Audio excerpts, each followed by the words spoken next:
नमस्कार. आजच्या या विश्लेषणात आपण एका भन्नाट ऐतिहासिक प्रवासावर जाणार आहोत. जिओग्राफिया हे नाव कदाचित ऐकलं असेल. या महान प्राचीन ग्रंथाचं रहस्य आज आपण उलगडणार आहोत. प्राचीन काळात म्हणजे पाश्चात्य जगाने पूर्वेकडे, विशेषतः आपल्या भारताकडे नक्की कसं पाहिलं? चला तर मग थेट या अद्भुत विषयाच्या खोलातच जाऊया. आता एक विचार करा. एखादा अवाढव्य, कधीही न पाहिलेला प्रदेश कोणी अचूकपणे कसा काय नकाशावर उतरवू शकतो? म्हणजे हे खरोखरच आश्चर्य आहे. भारतीय उपखंडाचा सर्वात महान प्राचीन नकाशा अशा एका माणसाने बनवला होता ज्याने इथे कधीही पाऊल ठेवलं नव्हतं. हा एक प्रकारचा आर्मचेअर एक्सप्लोररचाच प्रकार. म्हणजे एका जागी बसून संपूर्ण जग शोधणाऱ्या बुद्धिमत्तेचा एक अद्भुत विरोधाभास. थेट दुसऱ्या शतकात जाऊया.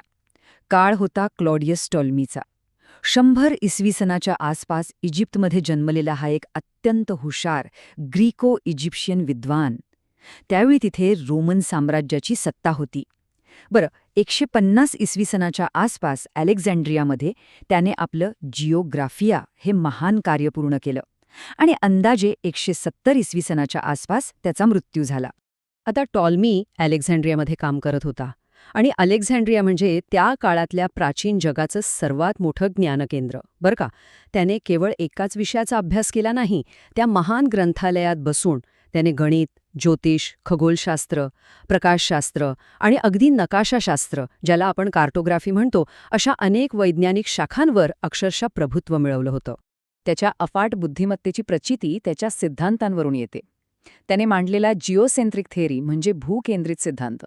यानुसार पृथ्वी विश्वाच्या केंद्रस्थानी असून सूर्य आणि इतर ग्रह तिच्याभोवती फिरतात असं मानलं जायचं. आता विज्ञानाच्या प्रगतीमुळे आपल्याला हे चुकीचं वाटत असलं ना, तरी निकोलस कॉपरनिकसने शतकांनंतर याला आव्हान देईपर्यंत संपूर्ण जगाच्या विचारधारेवर ह्याच एका सिद्धांताचं वर्चस्व होतं. म्हणजे विचार करा, त्याचा वैज्ञानिक प्रभाव किती प्रचंड होता. प्राचीन माहितीचा महामार्ग हा भाग खूपच रंजक आहे. कारण बघा, टॉलमी कधीही भारतात आला नाही, हे तर आपण पाहिलं. मग त्याने भारतीय उपखंडाची इतकी सविस्तर भौगोलिक माहिती मिळवली कशी? याचं अगदी सोपं उत्तर म्हणजे भारत-रोम व्यापार.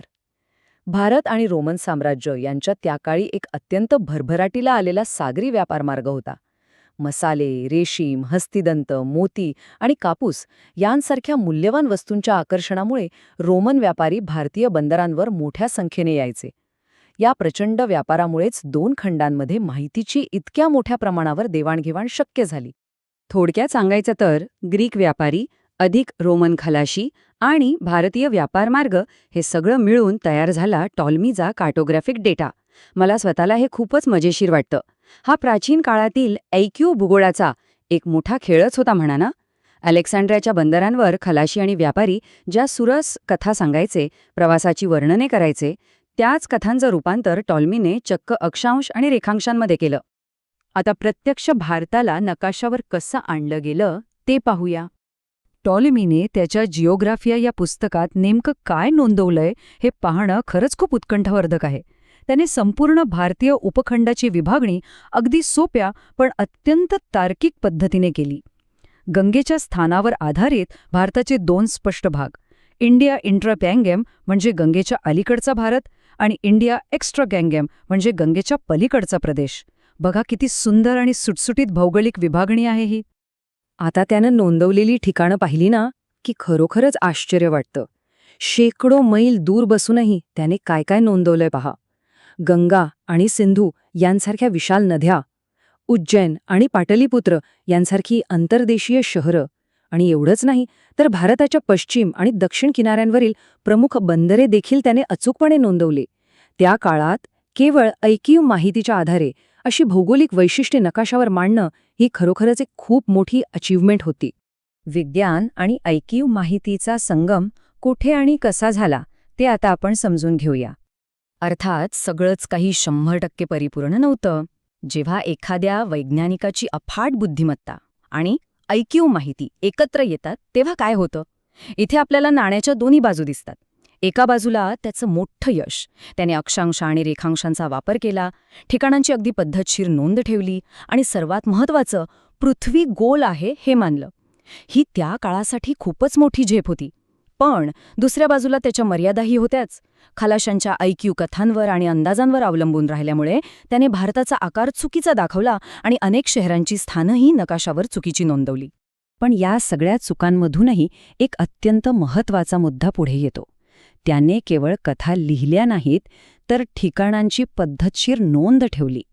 अंतर आणि आकारमानाच्या चुका बाजूला ठेवल्या तर टॉलमीचा दृष्टिकोन हा पूर्णपणे वैज्ञानिक होता.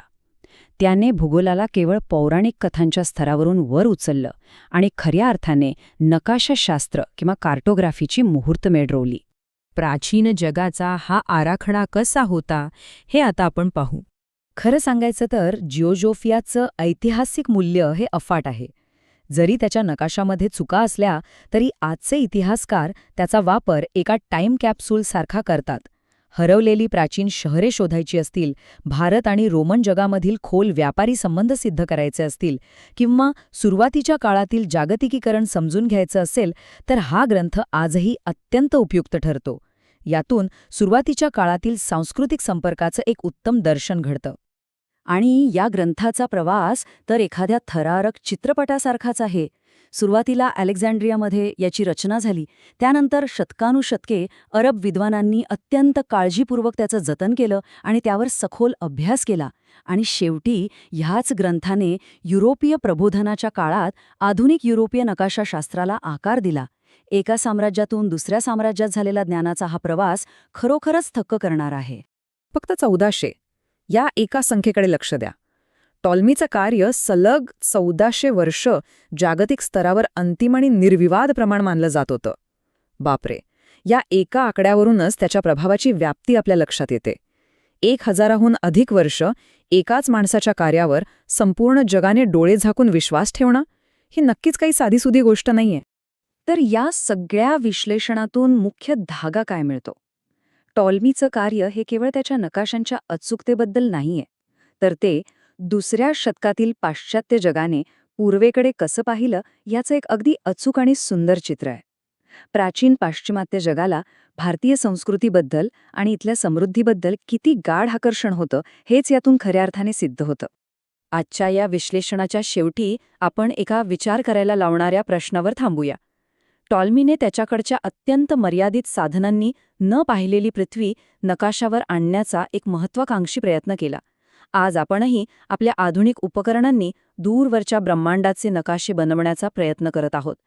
जरा विचार करा, आजपासून 2000 वर्षांनंतर भविष्यातील विद्वानांना आपले आजचे ब्रह्मांडाचे नकाशे टॉलमीच्या नकाशांसारखेच चुकीचे पण तरीही अत्यंत आकर्षक वाटतील का? ह्यावर नक्की विचार करा. पुन्हा भेटूया अशाच एका नव्या आणि रंजक विश्लेषणासह.